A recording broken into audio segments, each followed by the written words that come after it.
ముఖ్యమంత్రి జగన్మోహన్ రెడ్డి ఆట విడుపు కోసం యూరోప్ పర్యటనకు వెళ్లే సంగతి తెలిసిందే.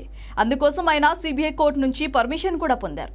అసలే మెడ చుట్టూ అక్రమాస్తుల కేసులు ఉన్నందున జగన్ ఎప్పుడు పడితే అప్పుడు విదేశాలకు వెళ్లటానికి వీల్లేదు. కాబట్టి జగన్ విదేశీ పర్యటనకు అనుమతి కోరగా వాయిదాల తర్వాత విదేశీ టూర్కు అనుమతించింది. మే 16 నుంచి జూన్ 1 వరకు యూకే, స్విట్జర్లాండ్, ఫ్రాన్స్ వెళ్లడానికి కోర్టు అనుమతించింది. అయితే అంతకుముందు సిబిఐ ఈ అనుమతి ఇవ్వద్దని చెప్పినప్పటికీ కోర్టు పర్మిషన్ ఇచ్చింది. దీనిపై CBI special court principal session judge T Raghuram విచారణ చేశారు.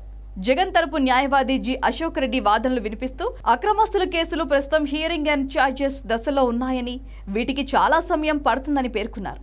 2015 నుంచి ఇప్పటి వరకు అనేక సార్లు విదేశీ పర్యటనకు వెళ్లినప్పటికీ ఎక్కడా తన క్లయింట్స్ జగన్ షరతులు ఉల్లంఘించలేదని తెలిపారు.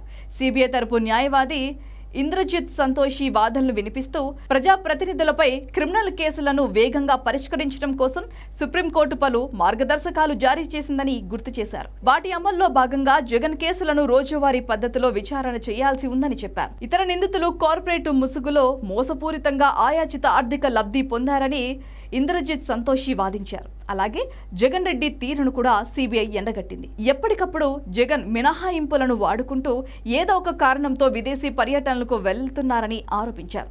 జగన్ సీఎం అయ్యాక కేవలం ఒక్కసారి మాత్రమే 2020 జనవరి 10న ఆయన కోర్టులో వ్యక్తిగతంగా హాజరయ్యారని సిబిఐ గుర్తు చేసింది. ఇతర అన్ని సందర్భాల్లో వ్యక్తిగత హాజరు మినహాయింపు తీసుకున్నారని చెప్పింది.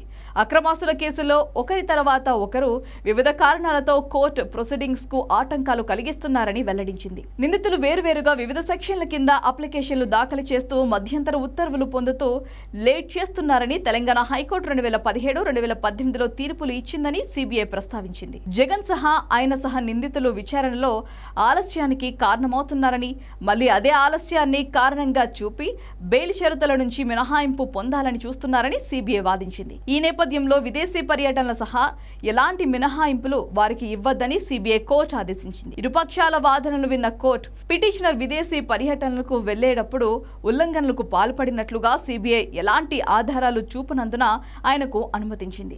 జగన్ వెళ్లబోయే యూకే, స్విట్జర్లాండ్, ఫ్రాన్స్ పర్యటనలో జగన్ తన కాంటాక్ట్ నెంబర్లు, ఈమెయిల్స్, పర్యటించే ప్రాంతాల వివరాలు అన్ని కోర్టుకు సిబిఐకి ముందుగానే సమర్పించాలని కోర్టు ఆదేశించింది.